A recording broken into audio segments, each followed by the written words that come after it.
سلام بچه‌ها، مبینا هستم. خوش اومدین به یه ویدیو جدید با من. تو این ویدیو میخوام راجع به حفظ سلامت روان در دوران کنکور و دوران امتحانات صحبت کنم باهاتون. همه ما حالا دوران کنکور، دوران امتحانات رو حالا تا حدودی گذروندیم، هنوزم داریم میگذرونیم. توی این دوران خیلی از نظر ذهنی به هم میریزیم، فکرمون به هم میریزه و اینکه بتونیم روحیه‌مون رو و روانمون رو توی این دوران حفظ کنیم و سالم نگهش داریم خیلی مهمه. حالا چه کارهایی رو انجام بدیم خوبه و میتونه به حفظ کردنش کمک کنه. این موردهایی که من نوشتم یه سریش رو خودم به کار گرفتم، از بقیه هم پرسیدم و به نظرم اینا مهمترینه و با توجه داشتن به اینها میتونیم که خیلی بهتر و نتیجه بهتری بگیریم و سریعتر و با حفظ سلامتی کامل به اون هدفی که داریم برسیم. اولین موضوعی که به نظرم خیلی مهمه و خیلی باید بهش توجه داشت رسیدگی به ظاهره. یعنی چی؟ یعنی که خیلی از بچه‌ها مخصوصا تو دوران کنکور، حالا باز امتحانات کمتر، تو دوران کنکور خیلی از خودشون غافل میشن. یعنی چی؟ یعنی همه چی رو میذارن کنار، خودشون رو میذارن کنار و فقط دارن درس میخونن. اینطوری هم نباشه بچه‌ها. یک جاهایی هستش شما واقعا نیاز دارین که به خودتون رسیدگی کنید که حالتون بهتر بشه، روحیتون بهتر بشه. یعنی چی؟ یعنی که من خودم اینطوری هم که اگر یک روزی حالم بد باشه، از نظر ذهنی به هم ریخته باشم، چیکار میکنم؟ میرم روتین پوستیمو انجام میدم، یا میرم اگه مثلا دستم لاک داشته باشه لاکامو پاک میکنم، یه لاک جدید میزنم، چون به روحیم کمک میکنه، به حفظ اون روحیم، به حفظ روانم کمک میکنه و باعث میشه خیلی حالم بهتر بشه. همه دخترها یا گاهن پسرها هم همینطوری هم. اینکه شما خودتون رو کامل بذارین کنار خوب نیست، بعد از یه مدت افسرده میشین. بعد به خودتون رسیدگی کنین، به خودتون توجه داشته باشین. اگر دیدین که واقعا دارین از نظر ذهنی به هم میریزین، یه تایم کوچیکی رو قرار بدین و به اون تایم رو به رسیدگی به خودتون بپردازین، چون زمان زیادی ازتون نمیگیره. بچه‌ها مثلا اگر میبینین کاشت ناخن بهتون کمک میکنه، به حفظ روحیتون کمک میکنه، باعث میشه حالتون بهتر بشه، حتما اون تایم رو قرار بدین توی برنامه‌تون. چرا؟ چون شما قراره ماهی یک بار 2 ساعت 3 ساعت برید این کار رو انجام بدید. هر روز نیستش، ولی همون 2 ساعت 3 ساعتی که در ماه میرید این کار رو انجام میدید باعث میشه تا مدت‌ها حال خوبش همراهتون باشه و با کیفیت بهتر و حالا حال بهتری بتونید ادامه درس خوندنتون بپردازید و خب خیلی کمک میکنه بهتون دیگه. پس رسیدگی به ظاهر رو حتما توی برنامه‌تون و توی اولویتاتون قرار بدین و بهش توجه خیلی زیادی داشته باشید. مورد بعدی غر نزدن بچه‌ها. غر زدن خیلی باعث میشه ذهنتون خسته بشه، فکرتون به هم بریزه، نتونین این کاریو که دارین انجام میدین به درستی انجام بدین. وقتی بچه‌ها یه تصمیم گرفتین یه کاریو انجام بدین، پس یعنی شما قدرتش رو دارین که اون کار رو انجام بدین. پس غر نزنین همش که آره چیکار کنم، نمیشه، فلان نمیشه. درسته خسته میشی، منم میدونم که خسته میشی، ولی قرار نیست همش غر بزنی، چون این غر زدنه گفتم ذهنتو به هم میریزه، فکرتو خسته میکنه و تو به جای اینکه تایمتو بذاری درس بخونی، تا ذهنت به خاطر اون درس خوندن حالا خسته بشه، ذهنت و فکرت به خاطر غر زدن خسته میشه و تو دیگه حالا حوصله درس خوندن و رسیدن به کاراتو نداری، یا اگرم داری، اگرم بخوای انجام بدی، اون کیفیتی که باید داشته باشه رو نداری. پس وقتی تصمیم گرفتی یه کاری انجام بدی بدون غر زدن، پرقدرت برو سراغش، انجامش بده و اصلا تایمتو برای غر زدن و خسته شدن و اینها نذار. اگر حالا دیدی که به جای اینکه مثلا بشینی غر بزنی، تایمت رو غر زدن رو بگذرونی، کاریو انجام بده، برو کاریو انجام بده که برات مفیده و به روحیت کمک کنه. برو ورزش کن، برو بیرون مثلا روی بالکن بشین، چند تا هوا بخور و ذهنتو آروم کن، به اون غر زدن فکر نکن، دوباره برگرد بشین سر کار. پس وقتی تصمیم گرفتی یه کاری رو انجام بدی، پرقدرت برو سراغش. اینقدر ضعیف نباش که بخوای همش راجبش غر بزنی و ذهنتو خسته کنی، اون نتیجه دلخواهی هم که میخوای بگیری و نگیری. مورد بعدی که بعد بهش توجه داشته باشین اینه که به نتیجه همش فکر نکن. شما یه تصمیم گرفتین، یه هدفی دارین، قراره بهش برسید، ولی قرار نیست که همش به نتیجه فکر کنی. چرا؟ شما میای به نتیجه فکر میکنی، انواع نتایج رو میای تو ذهنت تصور میکنی. یعنی چی؟ اگه اینطوری بشه، اگه اونطوری بشه، اگه این اتفاق بیفته، اگه اون اتفاق بیفته، و خیلی باعث میشه تو استرس بگیری. چرا؟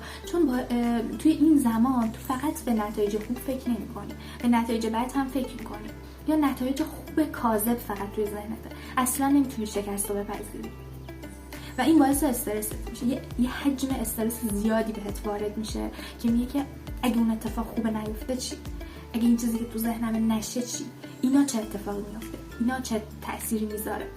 و همینا باعث میشه که علاوه بر این که تو کل روزتو فقط داری به فکر کردن میگذرونی، بازم اون کیفیتی که کارت باید داشته باشه رو نداره و تو کل روزتو از دست میدی، خوب نمیتونی درس بخونی و ذهنت به هم میریزه، کلی هم استرس واردت میشه که بعدها این استرس باعث میشه که زندگیت رو هم تحت شعاع قرار بده و کل سلامت زندگیت تحت تاثیر قرار میگیره که تو بلند مدت تو خود تاثیراتش رو میبینی که استرس چه تاثیراتی میتونه توی زندگیت داشته باشه و چقدر زندگیت رو تحت تاثیر قرار بده. پس اصلا به نتیجه فکر نکنین، فارغ از نتیجه فقط تلاش کنین. تلاش شماست که مهمه. شما وقتی توی مسیر قرار میگیرین، وقتی دارین توی اون مسیر تلاش میکنین، دارین برای یک هدفی تلاش میکنین، قطعا پتانسیل رسیدن به اون هدف رو دارین که توی اون مسیر قرار. پس فارغ از هر نتیجه‌ای فقط تلاش کنین و مطمئن باشین به اون چیزی که میخواین قطعا میرسین. موضوع بعدی اینه که برنامه داشته باشین بچه‌ها. یعنی چی؟ یعنی اینکه هرچه پیشت خوشت نباشه. اینکه بشینی یه کاری رو شروع کنی بدون برنامه، بشینی از صبح شروع کنی درس بخونی تا شب بدون برنامه، اینطوری نباشه. یه برنامه‌ای داشته باشه، برنامه بلند مدت، کوتاه مدت، روزانه برنامه داشته باشین. شب قبل بشینین برای روز بعدتون برنامه بنویسید. آخر هر هفته بشینین برای کل اون هفته که داره میاد برنامه بنویسید. برای ماهتون برنامه بنویسید. یه برنامه سالانه داشته باشین که چی؟ که بتونین به اون هدفی که میخواین برسید. بدون برنامه پیش رفتن باعث میشه شما از خیلی از کاراتون عقب بمونین، ندونین کی چه کاری رو انجام بدین و بازم باعث میشه از نظر ذهنی به هم بریزین، کلی استرس بهتون وارد میشه و بازم شما به اون نتیجه‌ای که میخواین نمیرسین. این حجم استرسه باعث میشه که زندگیتون تحت تاثیر قرار بگیره دوباره. و اینکه حتما توی برنامه هاتون یه تایم جبرانی قرار بدین. تایم جبرانی خیلی باعث آرامش روانیتون میشه. چرا؟ بعضی اوقات موقع درس خوندن من خودم اینطوریم، یهویی مودم به هم میریزه، نیاز دارم 2 ساعت مثلا برم بیرون دور بزنم، یا مثلا 2 ساعت اصلا در اختیار خودم باشم، کتاب و دفتر و اینا همه رو بذارم کنار. نیازمه، بالاخره انسانم، مجبورم که این کارو بکنم. میذارم کنار و 2 ساعت رو به خودم اختصاص میدم فقط. بعد اگر من برنامه جبرانی نداشته باشم، اگه توی برنامه‌ام تایم جبرانی نداشته باشم، باعث میشه که توی همون مثلا 2 ساعت که دارم به خودم اختصاص میدم بگم وای من درس الان نخوندم، من الان عقب افتادم، دیگه جبران نمیشه، فلان میشه، اینطوری میشه. نه، یه تایم جبرانی حتما توی برنامه‌تون باشه که اگر ناخودآگاه یه اتفاقی افتاد، مجبور شدین یه کار دیگه انجام بدین و اون برنامه‌تون رو بذارین کنار، توی اون تایم جبرانیه بشینین جبرانش کنین و از نظر ذهنی هم آروم باشین و خیلی آروم. حالا مثلا اون 2 ساعت اگه داری به خودت اختصاص میدی، واقعا ذهنت آروم باشه و واقعا توی اون تایم ریلکس کنی، آرومتر بشی و تا دوباره بتونی پرقدرت‌تر برگردی. برنامه خوب داشته باشین، حتما توی برنامه‌تون تایم جبرانی داشته باشین. و مورد بعدی اینه که توی این دوران حتما با دوستاتون در ارتباط باشین. هر آدمی اگه بخواد 1 سال، 1 ماه، 2 ماه توی خونه باشه، تو اتاقش باشه، فقط پشت میزش بشینه، بعد از یه مدتی خسته میشه، افسرده میشه. وقتی با هیچکی در ارتباط نباشی، همه دوستاتو بذاری کنار، خب واقعا افسرده میشی، نمیتونی. یه تایمی حالا شب اگر تونستین با دوستانتون ارتباط داشته باشین، باشون صحبت کنید. بعد از حالا رسیدن به برنامه‌تون، رسیدن به کل درساتون، حتما باشون صحبت کنین. اگر دوستاتون مثل خودتونن، شرایط مثل شما دارن، کنکوری هستن، حالا اگر شرایطشو دارین با همدیگه برین پانسیون یا با همدیگه برنامه‌ای بریزین. چرا؟ چون وقتی با هم برین پانسیون، توی اون تایم استراحتتون شما با همدیگه تایمتون رو میگذرونین و باعث میشه که حالا با هم دیگه بگیم، بخندین، خیلی بهتون کمک میکنه، روحیتون رو خیلی میبره بالا. یا اگه با هم دیگه برنامه و هدف مشترک داشته باشین باعث میشه که یه رقابتی بینتون وجود بیاد. بچه‌ها من خیلی موافق رقابتم. به نظرم رقابت خیلی میتونه مفید باشه، شما رو به اهدافتون خیلی میتونه نزدیک‌تر کنه. رقابت سالم البته.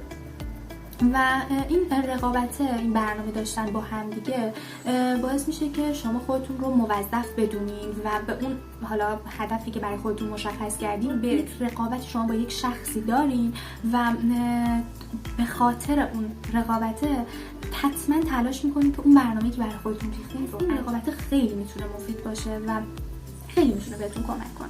پس حتما با دوستانتون در ارتباط باشین توی این دوران و خودتون ازشون دور نکنید، باشون صحبت کنید چون خیلی میتونه روحیتون رو ببره. این نکاتی بود که به نظرم خیلی میتونه بهتون کمک کنه. از نظر من اینا خیلی مهمترین بودن و من بیانشون کردم.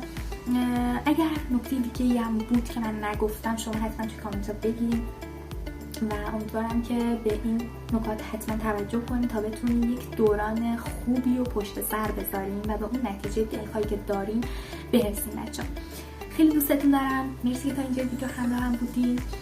اگر دوست داشتین ویدیو رو لایک کنین، حتما کانالمو سابسکرایب کنید که ویدیوهای بعدی براتون میذارم رو بتونید ببینید و تا ویدیوهای بعدی خدافظ.